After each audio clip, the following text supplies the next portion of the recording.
Welcome to the Conservative Continuum. I am your host, Mick Meow. Please subscribe to me at patreon.com/McMeow. You can also find the Conservative Continuum on Rumble and Facebook. Today we have a hyped up cat show with Dr. Mark Sherwood. He will be discussing inflation, taxation, and the state of the economy with us. So, grab your kitty treats and your milk, and let's get ready to engage.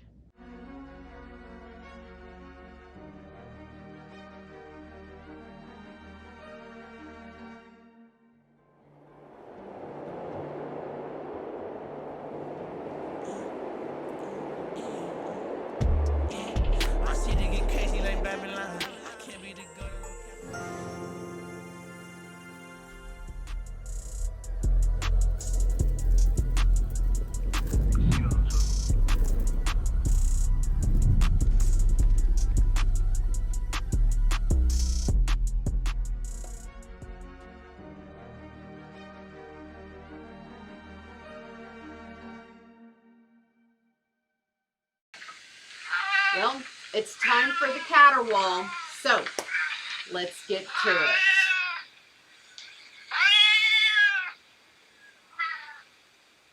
The state of Oklahoma stayed red this election. Congratulations to Governor Stitt, State Superintendent Ryan Walters, and to every conservative Republican who ran or won federal and state races. We are so proud of you. Now, it's time to get busy. The work is just starting. Today, I will not be analyzing polls, elections, and what they mean. What I'm going to do is point my finger. And I'm going to ask you to notice something. While one finger is pointing at you, there are three pointing back at me. Going forward, we must be intentional in our actions, follow a strategic plan, and ensure that we have the leadership we are responsible for. To quote James Garfield, now more than ever before, the people are responsible for the character of their Congress. If that body be ignorant, reckless, and corrupt, it is because the people tolerated ignorance, recklessness, and corruption. If it be intelligent, brave, and pure, it is because the people demand these high qualities to represent them in the national legislature. We must actively participate and be engaged in our local counties and precincts, school boards, city councils, election boards, chamber of commerce. We must attend GOP meetings and legislative sessions at the Capitol. We must use our energy and voices to support our legislators and hold them accountable. We must begin to start working on the 2024 elections. We must also be focused on the state GOP chair, vice chairman election in the spring of 2023. With that said, today I am going to make two announcements. The first is that I am actively running for vice chair of the state GOP. My goal in seeking that office is to make a tangible difference in service to the state of Oklahoma. I see a groundswell of Republicans who have a desire to be active in their local communities and the GOP. We need conservatives who can bring our communities together and connect them. Visionaries who can and will restore the grand old party and the enthusiasm for the constitutional conservatism through the strengthening of ties and relationships in our precincts. We need to promote outreach, coordinate our organizations and groups to advance growth and values, and demand free and open discourse. We need to organize candidate support campaigns at all levels and foster the canvassing of getting out the vote frameworks. Challenge accepted. I will be bringing you more information and updates in the coming weeks, so please stay tuned. My second announcement is that a couple weeks ago I did an interview with National Security with John Bennett, who is the Vice President of Understanding the Threat. This organization provides strategic and operational training and consulting. Their mission is to empower citizens, elected officials, and police by teaching them how to organize their communities into operational forces. Their goal is to identify roots of corruption and dismantle the hostile networks behind them in order to reestablish a Republican form of government at the local level. It is the beginning step in forming a group of Oklahomans who are ready to put a strategic action plan in place. This group's common goal would be to combat movements that seek to permeate and infiltrate our organizations, especially those with a desire to chip away or destroy our values, morals, and constitutional republic. Please go to www.understandingthethreat.com and check it out.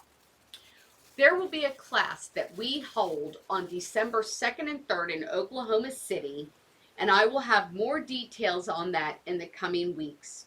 However, we will be doing a live stream at 11:30 here at OTU Media on Tuesday, 11:15 with John Bennett to discuss this course, so please make sure that you join us. After the break, please join me as we speak to Dr. Mark Sherwood of the Functional Medical Institute in Tulsa regarding inflation, taxation, and the state of our economy. Thank you.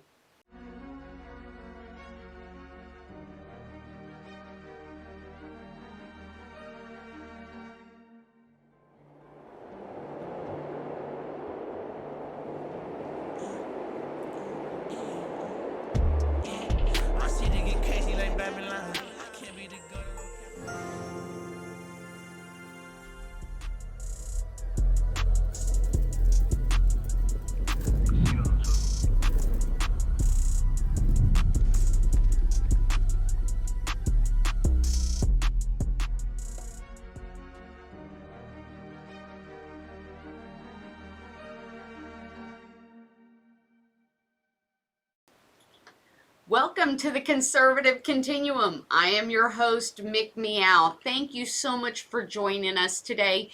Please, I want to encourage you all to go to patreon.com/MickMeow and become a sponsor today so that we can continue to bring you all the important information that we all need to know. Today we have a fabulous host with us. Again, my friend, Dr. Mark Sherwood. He is the physician with his wife at the Functional Medical Institute in Tulsa, and we are going to be speaking about inflation, taxation, and the state of the economy. So, hello, sir. How are you?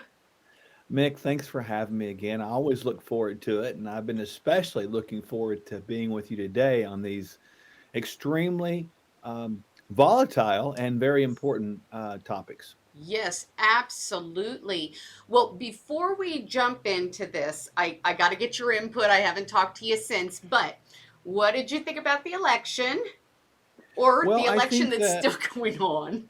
yeah, I think that, two things. Number one, um, election integrity is still an issue for sure. And number two, I believe that we were all from the more leaning conservative side hoping for a more of a red wave. It did not happen, and I think people are a little disappointed in that. But again, as I've said a couple times in other interviews, I think our point at this time is to not cry over spilt milk, but clean it up. Yeah. And for the people that are there, make sure we do two things: pray for them. Number one, that's important. And number two, stay on them so they will uphold the Constitution of the United States and protect the people of this great country. Absolutely. I couldn't agree with you more. It is more imperative now than ever to keep your voices heard and keep going on the fight and hold some feet to the fire. I do want to ask you really quickly before we move on, were there any surprises that you saw in this election cycle? Well, I think the surprise that I think everybody saw was twofold. I think the still uncertain election for the governor of Arizona.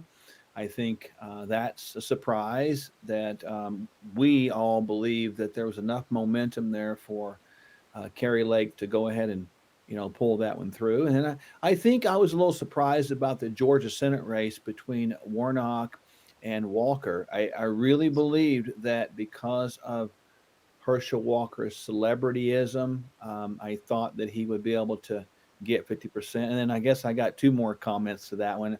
I was surprised that John Fetterman was able to beat Mehmet Oz up in Pennsylvania. That to me was a shocker. And then I think kind of a shocker, but not, is the gubernatorial race right here in Oklahoma between well, mainly Joy Hoffmeister and Governor Stitt. A lot of people thought that was going to be closer than it was. I did not. I believe that the current governor was going to win that by double digits, and pretty much happened. So again, I think that was not a surprise for me, but it was a surprise for some around the state of Oklahoma. Yeah.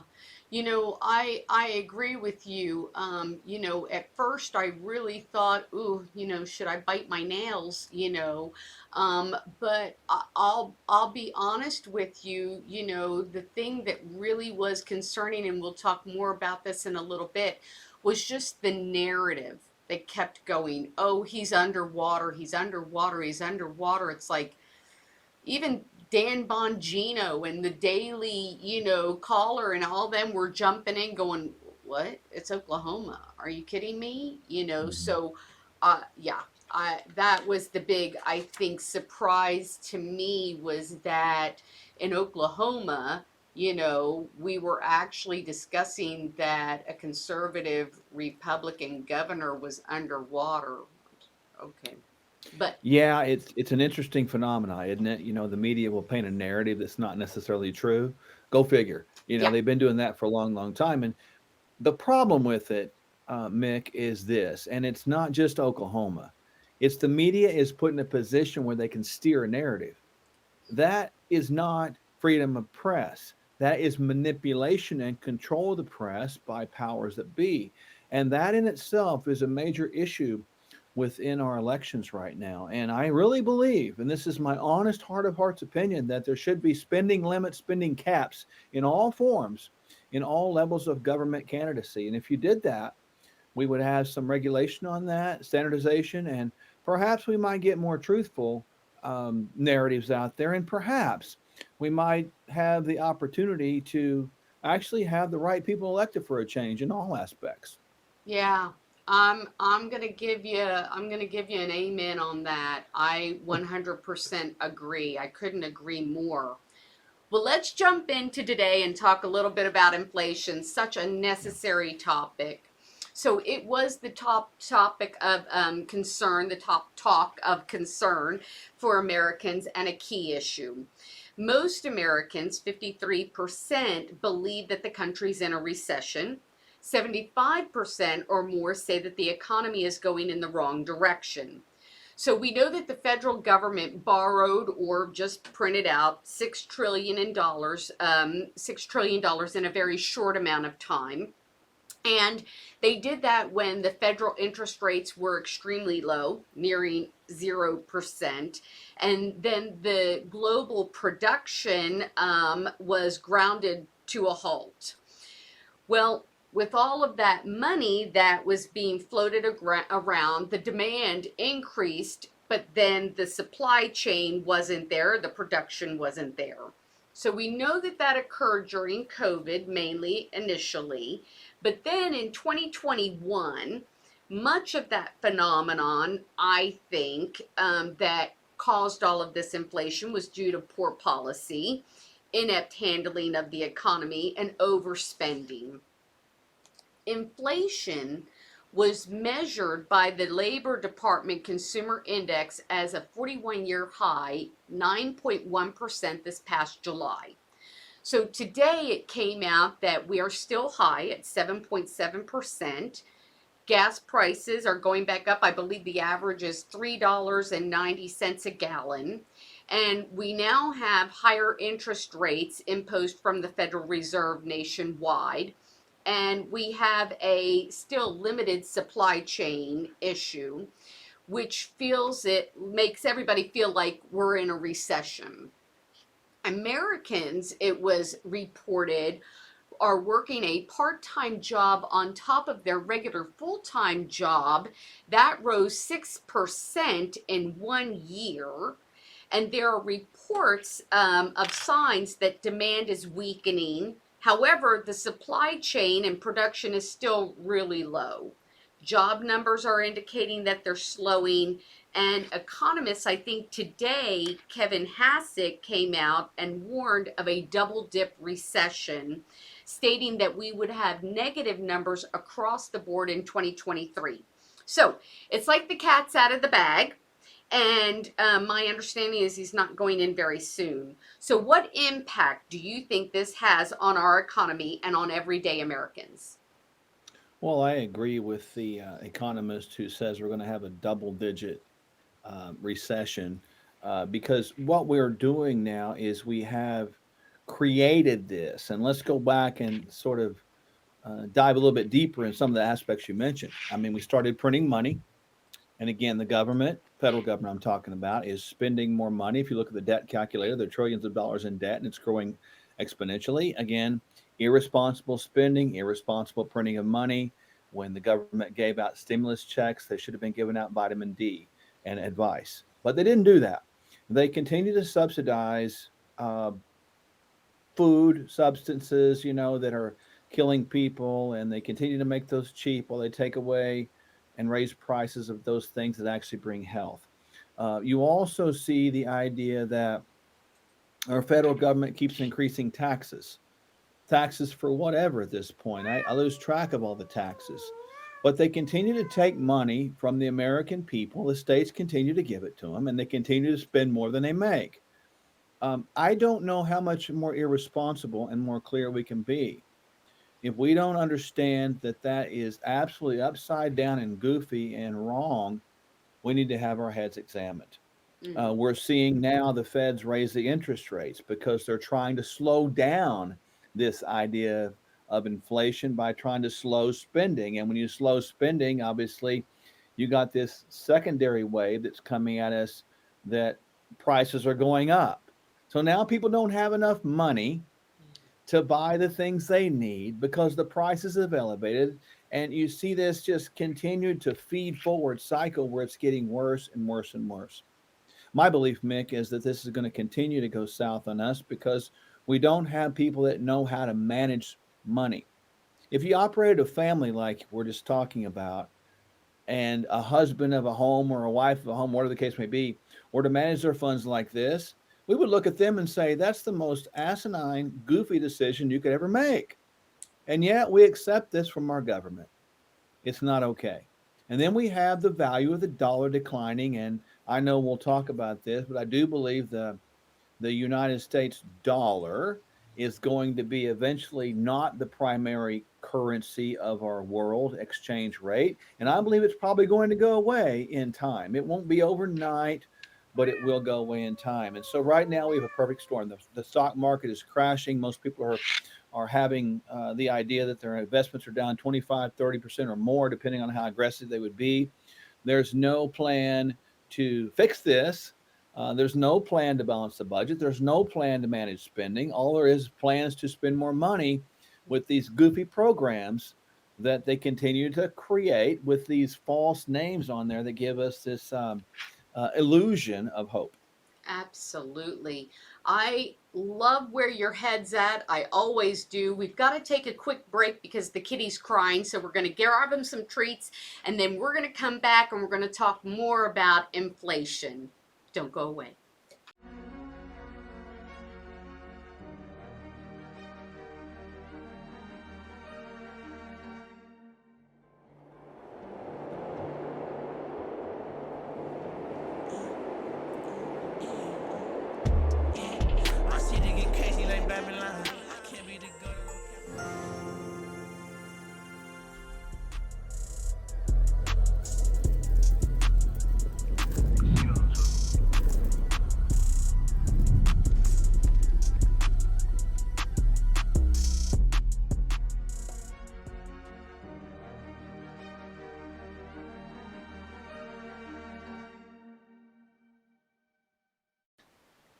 Welcome back to the Conservative Continuum. I am your host, Mick Meow. I'd like to say thank you to our sponsors. I'd like to say thank you to Charles Furia and Carolyn Montgomery, the Oklahoma Conservative Political Action Committee, OTU Media, and anybody else out there who is donating to us today. Thank you so much. We appreciate you all and are blessed by you.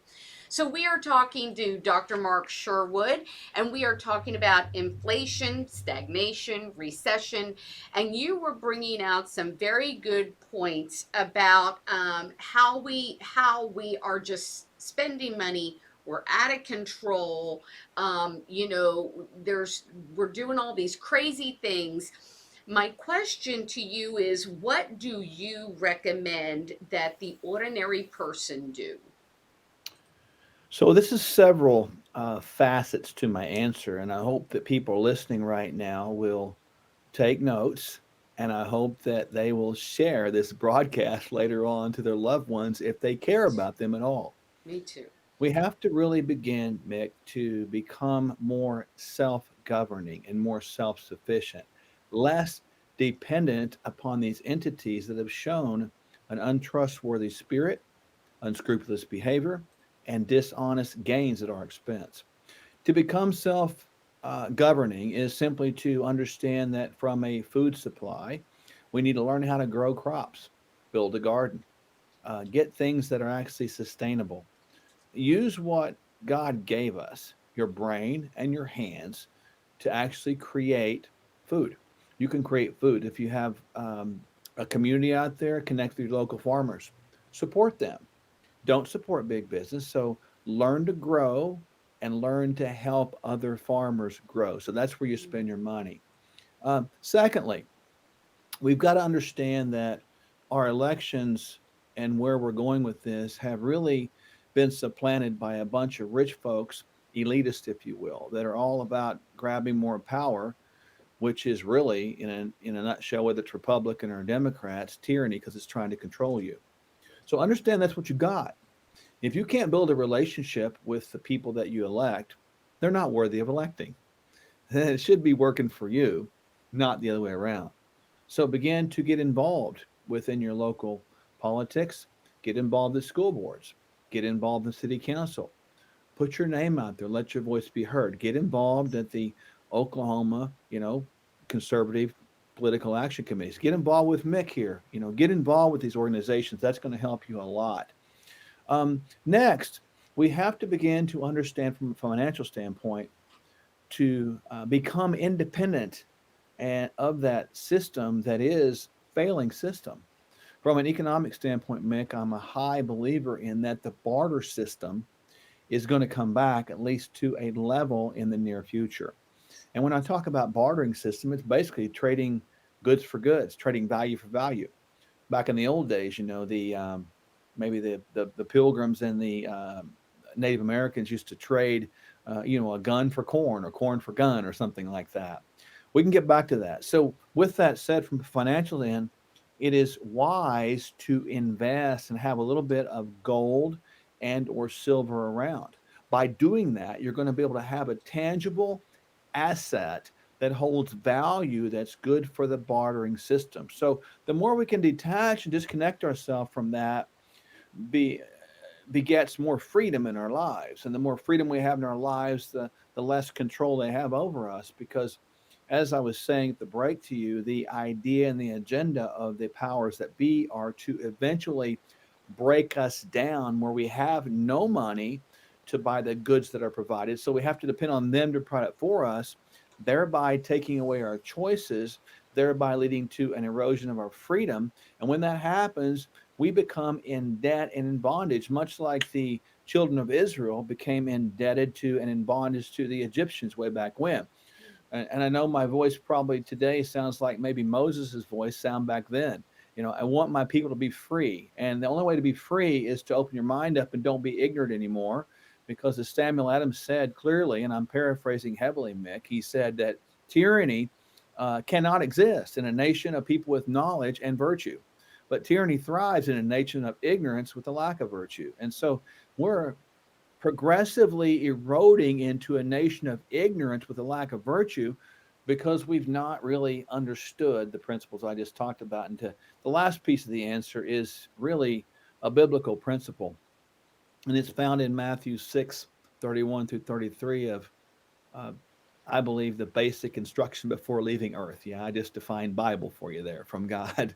Um, but it goes like this. Why do you worry about what you're going to eat, what you're going to worry, what you're going to drink?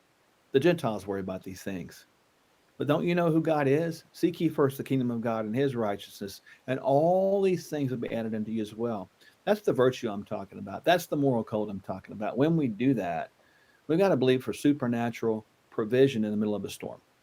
Wow. Thank you so much. And thank you for sharing that Bible verse with us. It is absolutely not just financial need, but spiritual need is greatly deprived right now. Um, I want to ask you because you kind of referenced back to the biblical days and to the days of Rome.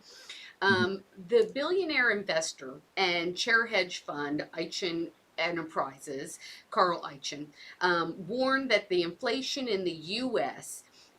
That is just comparable to the monetary phenomenon of today is really comparable to the fall of the Roman Empire.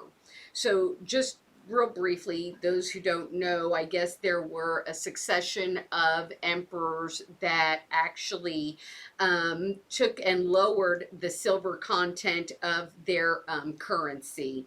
And eventually, what happened was the result was unsustainable and created an inflation rate of 15,000 at that time.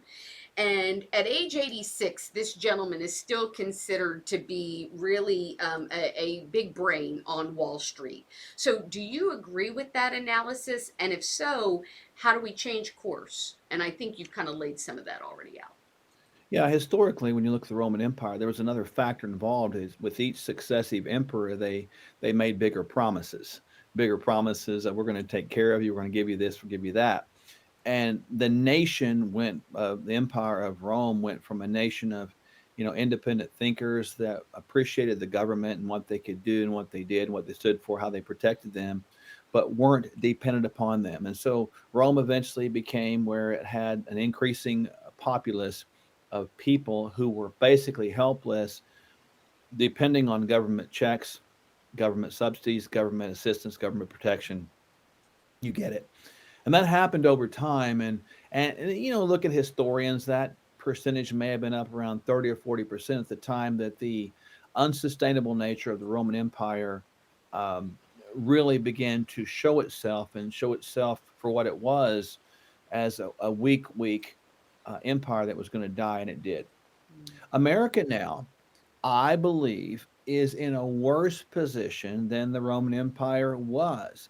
If you look at our economy right now under the same lens, comparing it apples to apples as best we can, of every dollar that comes in, back in Rome, let's say every dollar that come in through taxes, maybe, 30 or 40% of that dependence was paid out to help the citizens, right? So, that's how you're going to get those metrics. But now in America, Mick, you got the idea of all these trillions of dollars coming into the federal government through the collection of taxes.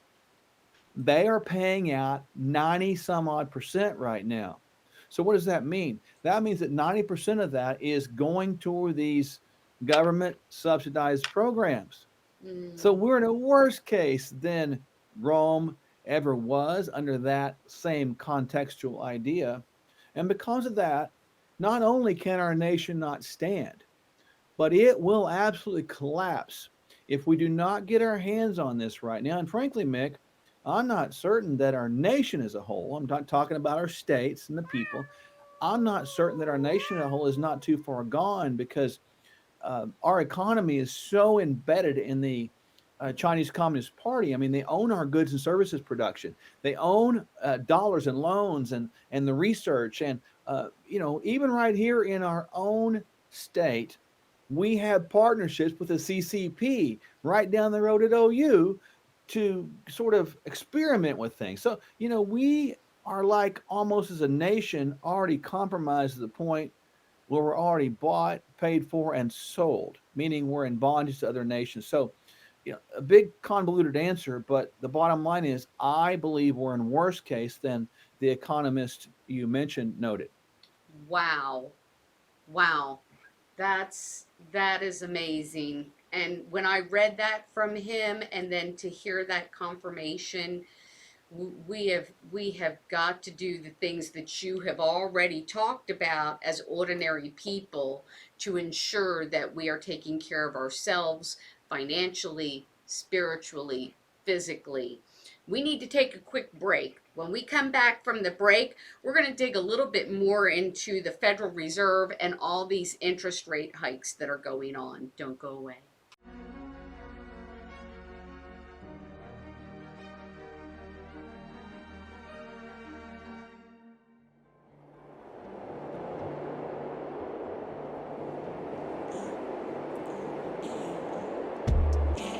My city get crazy like Babylon. I can't be the go.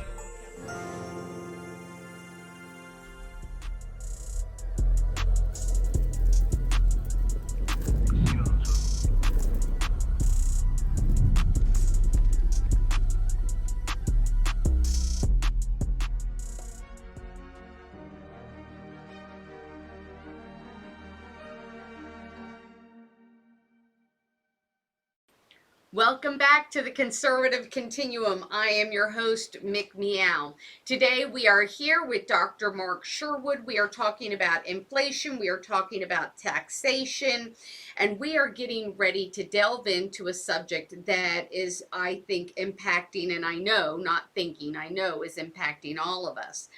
The Federal Reserve, they increased its core interest rate for banks up to 4% on November 2nd because of the high inflation and, high consumer inflation. So Jerome Powell came out, he's the Federal Reserve chairman, and he said they were going to put some pain in there to combat this rising price levels and return inflation back to the target of 2%. It has been reported that they are going to increase interest rates to 5% by March 2023.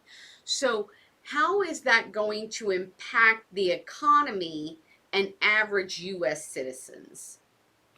Well, it's going to slow spending, is what they're trying to do. When you have inflation out of control, you got to somehow figure it out. How do you slow that? You increase interest rates. That's what you do. And interest rates are going to go across the board, even with home purchases. They're going to go down. Home values are going to go down. So the ability to resell things like we would have maybe uh, 2, 3, 4 years ago, those days are over. So you're going to see these interest rates beginning to slow down, spending will slow down, and people will just have to kind of suffer. But the problem, as you mentioned earlier, with that theory and philosophy is in a normal time, it may be successfully somewhat because averaging is probably what they're hedging their bets on. However, what is the odd card in this is that the supply chain issues are still not fixed. And some of our supply chain issues, as I spoke before the break, are tied to the CCP. When they're tied to the CCP and the CCP is embedded in the American economy, look, they do not like us. They want to see us die. So they're going to continue to choke that out in one form or the other. They're going to continue to affect our food supply as well, controlling that more and more and more, making us more and more dependent upon big pharma. And so the whole idea of trying to fix inflation, I get it what they're saying. It's saying the right things, but it's not going to work, in my opinion. Mm. And that's because of all the money that is still floating out there and then the lack of supply. Yeah, that's exactly right. We created this nightmare, as I stated at the top of the show, and the nightmare lives on. It's not like this, Halloween nightmare that you like movies, Halloween 5, 4, 6, whatever they are. But no, this is a real life nightmare. Yeah. And I am very concerned about our nation. I'm concerned about the fall of the US dollar. I'm concerned about social economic scoring. And I know we'll talk about the executive order that talked about the idea of really digitizing currency. And so, these are the perfect storms to set up the choking out of American freedom through the ability to spend what you want, how you want, when you want, on what you want. Absolutely. You touched on the housing market, and I want to touch on that too because housing prices are up 10.3% year over year as of the third quarter of 2022. According to the U.S. Census Bureau and the Department of Housing and Urban Development. So that to me is just phenomenal. Home sales now are contracting, and existing home sales have collapsed 20% from a year ago, and that's according to the National Association of Realtors data. We also have the 30-year fixed mortgage interest rates are now over 7%. And we know that since 2008, the federal government has been recycling mortgage credits, purchasing trillions of dollars in mortgage-backed securities. And that's according to Winnie Caesar at the credit sites. What is your insight on the recent developments in the housing market? Well, the housing prices, as you noted, had gone up for a long, long time, and it was great because the realtors had a lot of inventory and they were able to turn those over because the interest rates were very low. People get 30-year fixed, in the 2 percentile range or whatever, just so you could see why people were buying houses. Well, as the prices have gone up and the interest rates have elevated, uh, the ability to attain a mortgage is not going to be as easy, and people are not going to be buying as much of the housing. Well, that's going to force the houses to go down in price eventually because people are not going to buy them. So the people that got in thinking they had all this equity are now going to have less equity. So you're going to see a massive drop in the value of homes in most areas. And so where does that leave us? The common middle class person cannot afford to buy a home. But who is going to buy these homes? It's going to be the rich elitist class because they see an opportunity. Home prices are going to go down. I'm going to capitalize on that. I'm going to buy as much as I can, and I'm going to hold that. And then I'm going to have a high bunch of rental properties to force people to not own, but to rent so that they can pay me to live in my house instead of paying to live in their house. And so you can see how that ebb and tide goes. But now, as I've talked to realtors as recently as this week, they tell me they don't have much inventory right now. And that's forced. And now they're seeing people apply for loans less. So what's this going to do to the banks? Again, you see how this is a domino effect going in the wrong direction. Yeah, absolutely. Reminds me of what was going on in California, reminds me of what happened I think it was in the 1990s, was it 1990s, 1980s in Oklahoma with the housing market when it crashed. And then 2008 as well. Um, let's talk a little bit because you had touched on a subject, and I want to get to this because it is so important. Full transparency, I'm not a good stock girl. I'm not knowledgeable really about cryptocurrency, but I was listening to America Out Loud, and they had a guest on, Clay Clark and Pastor Craig Hagan. And they were talking about the topic of Executive Order 14067, which is scheduled to take effect on December 13th, 2022. So that's right around the corner. They commented that this executive order implements a new form of programmable digital currency, and that it goes hand in hand with that long trek toward getting rid of cash. So they had a clip on there, and I want to quote this. This was Catherine Austin Fitz. She's an investment banker. And she was discussing a statement made by Augustine Carsons, who is the general manager of the Bank of International Settlements in 2020. And he explained that in the statement that the central bank digital currency will have central control to set the rules and enforce them with regards to equivalence of cash, basically using a digital transaction control grid that will inform you what to do with your money, how to spend it, when you can use it, where you can use it. And so not only does that sound like biblical prophecy straight out of the Bible, but it sounds like what you touched on, the Chinese social credit score, and that's being forced on their nation's populace. So what do we need to know about this? Well, let's understand another additive to that is they've already established the ability to insert microchips into people's under people's skin that can be scanned with digital health data. Oklahoma has one of the states. You can go back and look at a Forbes article from several months ago. Oklahoma has signed off on that ability to have this digital health data, whether it be under the skin or whatever.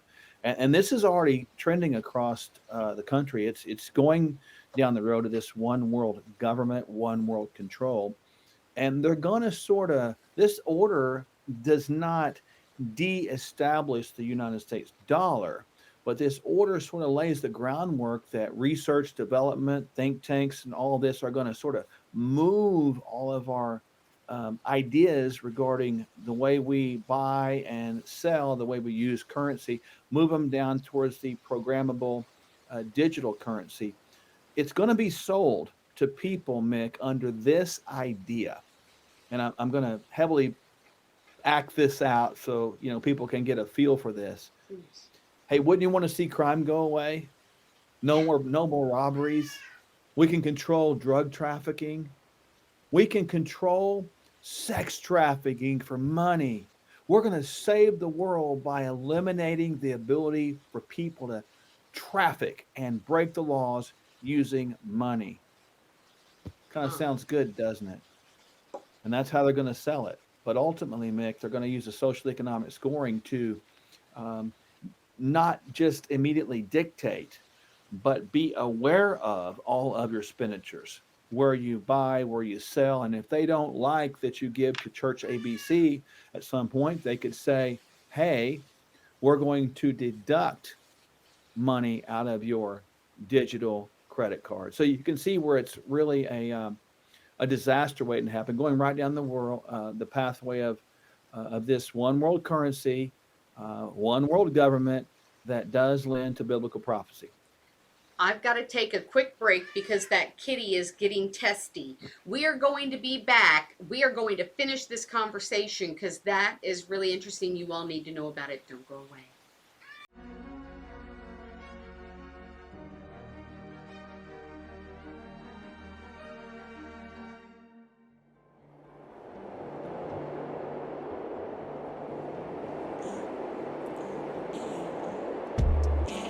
My city get crazy like Babylon. I can't be the good.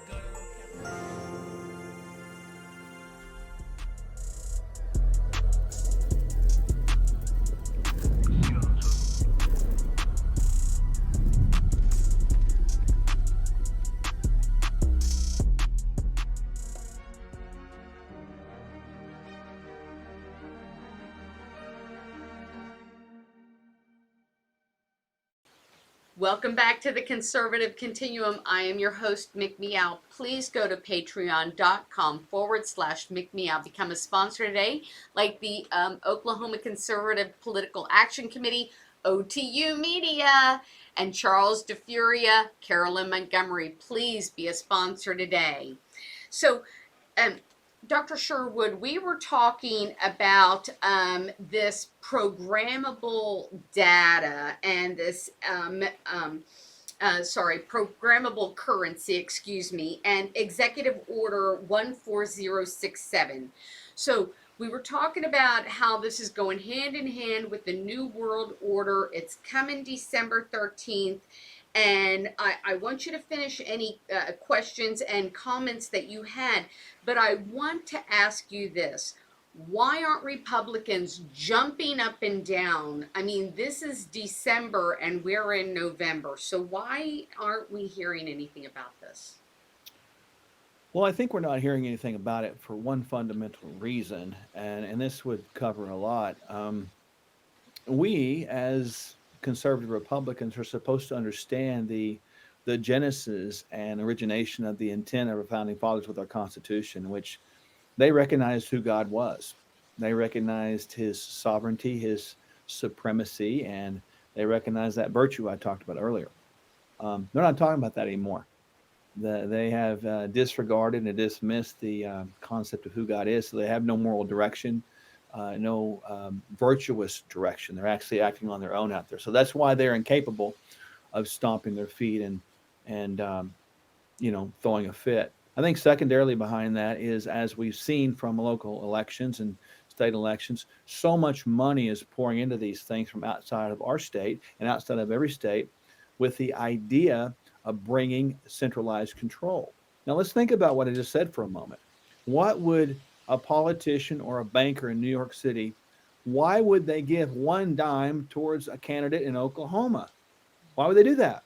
Well, they want to maintain loyalty and control. So it's all controlled by the love of money. It's all controlled by this money, fame, power, influence sort of vibe, if you will. And so we've allowed this to happen over time. And we became dependent to even get elected on big money. And so we can all understand this. If you're dependent on big money and you have no big money and you can't get elected, well, how are you going to maintain your power and control in office? You can't. Now we stomped our feet and complained about that for a long, long time around these conservative parts, but it's true. It's true.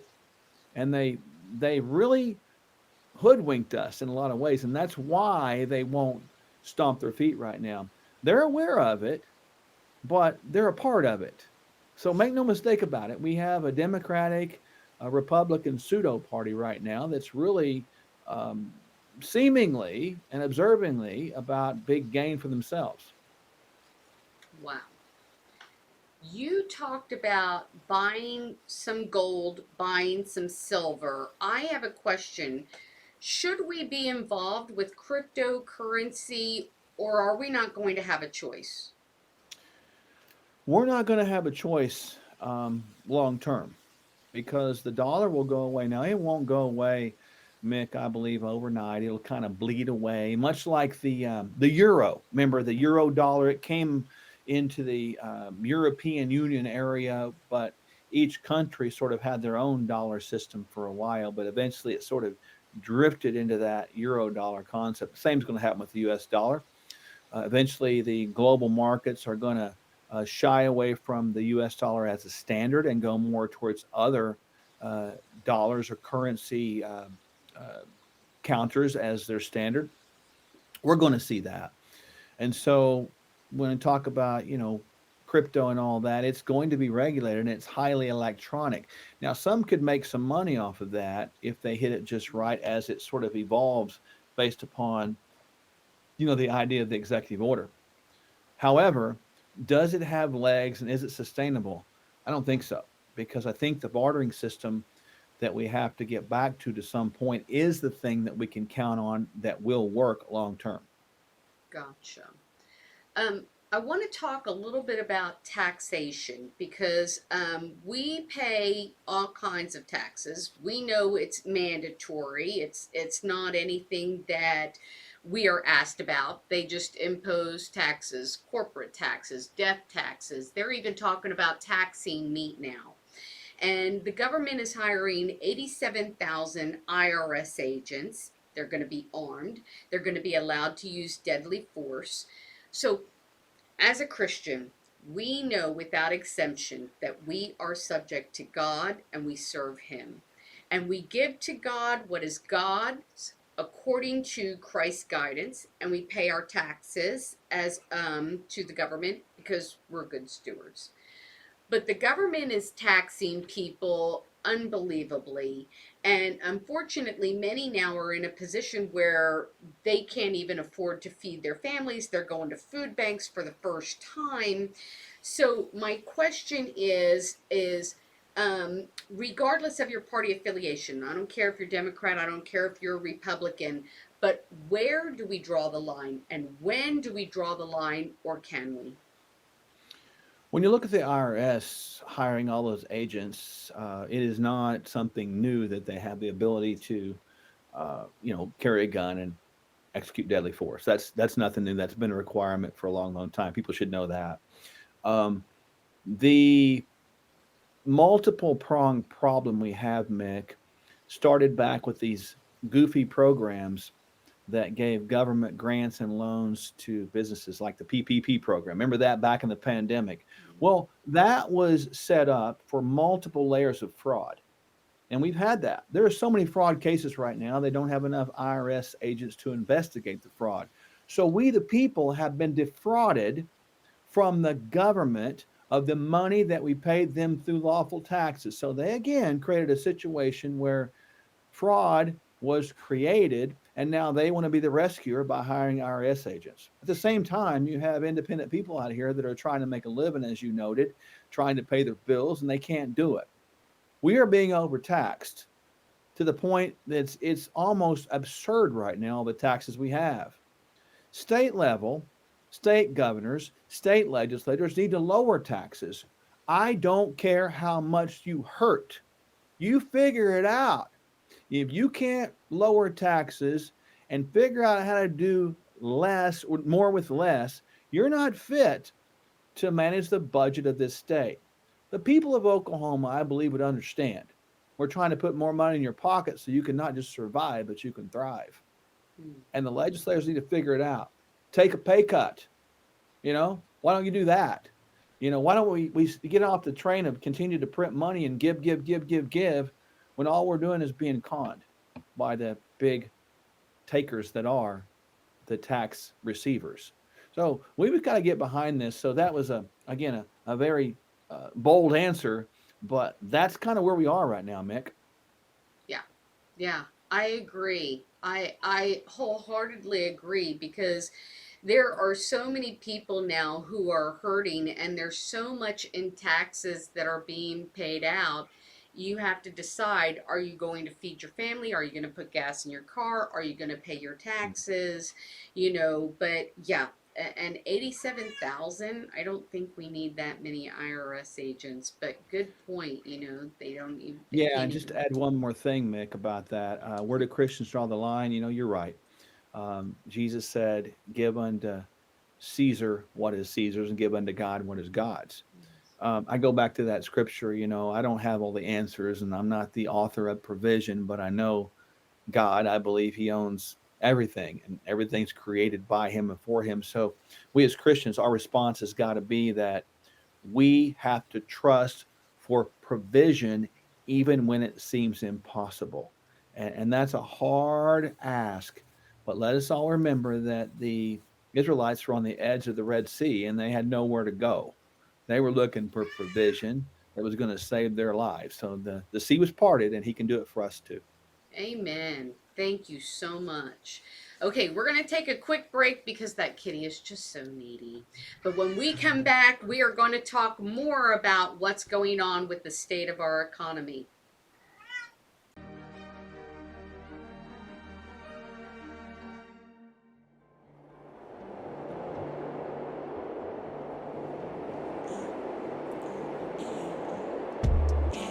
My city get crazy like Babylon. I can't be the good.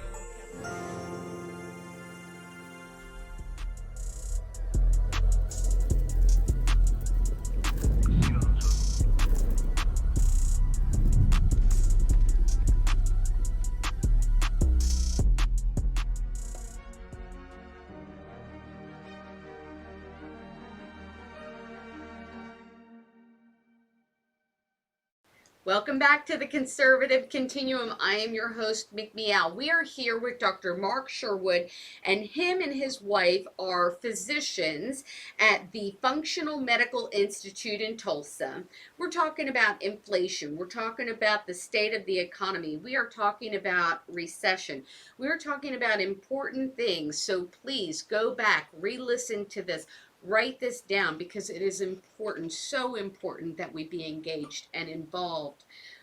Dr. Sherwood, I want to move on to a recent trend that is going on right now. We are constantly being gaslit. The American people are being manipulated through language and just through discourse in general. Couple examples, we've touched on this. They've got these legislative bills. They call it the Inflation Reduction Act, but really it's been shown to be the Inflation Acceleration Act and the Green New Deal thrown in there. We've got the administration telling us that inflation is transitory.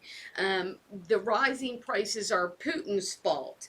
The economy is strong as hell. And then we've got the media outlets who are coming out there because, they're just the microphone of the administration saying the only reason people are talking about inflation is because Republicans have taught people the word, and that, it's a word that they've never used before. And now all of a sudden they're using it because we're talking about it. So I know a lot of that is on the national level, but it really impacts us locally. And I want to ask you, what about our state GOP? How should they respond to this narrative? I should understand that you bring up a very good point about bills. It's the same thing that happens in Oklahoma too, Mick. A bill has a great title, but you got to read it, and they'll give it to you the night before, and you got the next morning to make a decision. Didn't read it, so you're just voting based upon a lobbyist or based upon a relationship. Hey, vote for this bill. I'll vote for yours next time. We've got that going on in Oklahoma. The way it's structured now, you got the Senate pro tem that's controlling everything, and if he doesn't like you, your bill's not even going to get heard, much less. So we have that trend going on. Heard It's that. not just at the national level; it's at the state level as well. We also have manipulation of words. The media here is very controlled by the leftist narrative. Look at the recent races. You're going to see that Oklahoma and Tulsa County are about as blue as they can be, and they hold the dense populace, and they have a big weight on elections. They really do. They have a big weight on lobbying, too. There's more representatives coming from those more populous counties. So you can see this happening across the board. And we have got to learn to get back to understanding communication 101, which means reading, writing, and speaking with intelligence. And we don't do that. The whole idea of gaslighting is available because we are, as I said earlier, a nation of ignorance. And it's not been our fault. It's partially. Some it has, but it's because that we've allowed the media to shift the bus, to shift the narrative, and we've got to quit listening to mainstream media. At this point in time, we should have learned our lesson with COVID. We should have, but we need to learn our lesson that they are not fair, unbiased media. They are nothing more than propaganda tools by the rich elitists that want to shift the narrative and shift the vote. And so I say, get off that, ask people you know, form local groups, local alliances. Our GOP needs to get more local based, more conservative based, more grassroots, because, Mick, the conversations we're having right now, these are grassroots conversations. Grassroots conversations, unfortunately, differ from establishment conversations. So we have to become a grassroots organization that's so loud and so volatile and so influential, we cannot be ignored. And that's going to take guts. It's going to take courage. It's going to take some backbone and some fortitude. But we're going to have these hard conversations and get so powerful in our ability to influence once again so that we cannot be gaslit out of our ignorance. Absolutely. We need strong leadership. And I agree with you. I actually announced in the Caterwall today and at the meet and greet that I am running for the state chair, vice chair. Let me be clear, state GOP vice chair. So full transparency on that. But the leadership is in desperate need. We need our counties to be connected. We need them to come together. And I agree with you. We need to take back that narrative and be very intentional and be very direct in what we say and what we mean, and hold feet to the fire when we say it. Well, the GOP party is fragmented and divided between people like you and I and the establishment. And that there's one or two things going to happen. It needs to either come together or it needs to cut bait and run. Because at this point in time, what we're doing is not working. There is no connectivity, there is no congruency, there is no consistency across the board. The GOP platform that you and I have both read, and I wholeheartedly support, you in what you're doing. I think you would be an outstanding vice chair. I just want to come and say that right now for people listening. Absolutely. And with that said, the GOP platform, man, people don't even know what that says. What a nonsensical statement I just made. People don't know what the GOP platform says. Mick, this needs to be a centerpiece of education. And remember, knowledge is power, but knowledge is more powerful when it's attached to proper use of that knowledge, which is wisdom, right? We need not just knowledge, but we need strong leaders to communicate it with a piece and a hint of wisdom, which can provide guidance. And that wisdom and guidance can only be had if we run our knowledge through the filter of that moral compass whose name is God. Amen. I couldn't agree with you more. I do want to ask you though, we touched on how should our state legislators respond, but I want you to expand on that a little bit, especially with regard to this narrative. How do our state legislators respond? They need to operate as if they don't care about being reelected. Principle number one. Number two, remember who put you there. Your job is to be the representative of the will of the people that put you there in the district or areas in which you serve. Mm. Get out in the community, get involved, hold town halls, hear the people's questions, become part of their lives, return your calls, return your emails, and be a part of the conversation. Don't get up there to the wonderful capital and become part of the problem by become part of the good old boy system. Because the good old boy system is nothing more than a bunch of lobbyists that are getting fat, more dumb, and happier, and leading the state and the country in horrible directions as the day goes by. You have an opportunity there, the legislatures I'm talking to. Represent means to represent. Represent the beliefs, the standards, the protocols, the processes, the platform of the people you represent. Wow. Real quickly, I hear the kitty crying, but I want to touch base on this because we're almost out of time. Where do we go from here?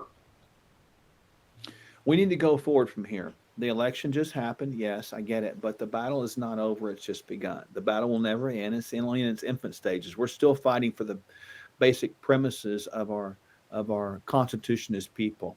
We need to band together, form local groups, connect local groups with other local groups, and form alliances, much like you have done with the Oklahoma Conservative Political Action Committee. It's important to do that and expand education, expand influence, expand motivation, and initiation of intentionality to get involved.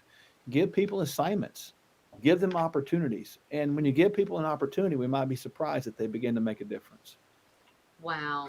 Thank you so much. The kitty is crying. He is telling us that we are out of time. It is always a pleasure to be with you, sir. Thank you so much for being on today. I want everybody to go back, rewatch this video a couple times, write this information down. It's so important. Share it, get it out there. Stand up, speak out, get involved. Thank you, Dr. Sherwood, for being with us today. It is always a pleasure. You're welcome. Thanks for having me, Mick. All right.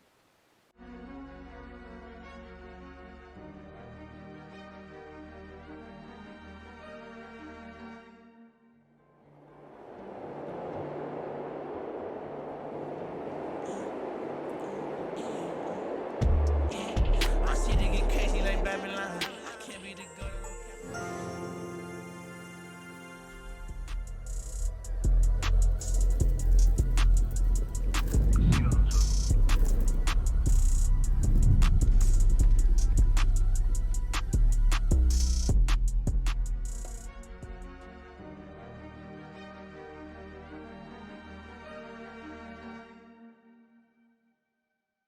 Thank you for curling up with us today. I am so grateful that you watched my program, and I am truly blessed by all of you.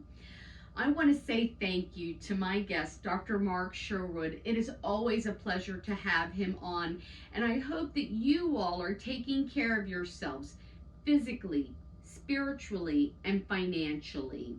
Now, please subscribe to me at the Conservative Continuum on patreon.com/McMeow. You can also find us on Rumble and Facebook. McMeow is on True Social, Telegram, and Substack. I look forward to seeing you all next week when we speak with Dr. Randy Grellner about energy independence and the economy. So don't forget, stand up, speak out, get involved, and be blessed always, my friends.